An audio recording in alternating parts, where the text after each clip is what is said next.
सन्थी भंज पहाड़ रे जंताल सामिल हेले 60 मौजार लोके।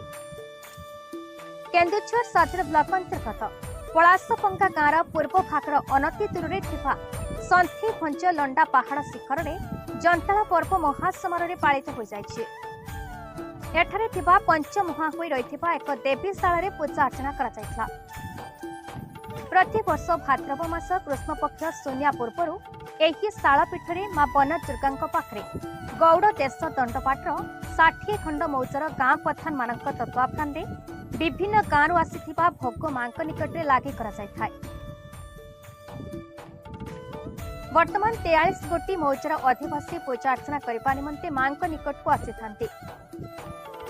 गौड़ देश दंडपाटर दल बेहेरा नित्यानंद बेहेरा गणनायक प्रमोद कुमार महापात्र जंताल पर्व दिन विभिन्न वाद्य सहित शीतल भोगर पूजा सामग्री फूल डला सहित देहुरी को मां पूजास्थली को ग्रामरू आमंत्रण कर अणा जाए।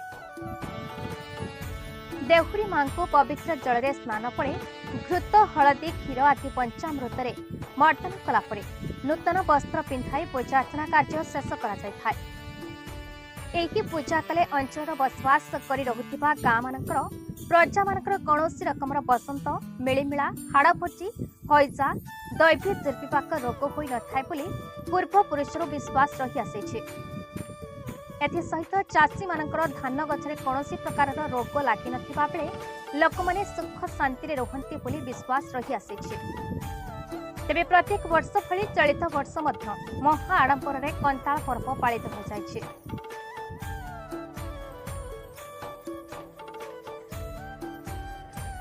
केन्दुझर झुंपुरु भावग्राही महंतଙ୍କ रिपोर्ट बीई न्यूज ओडिशा।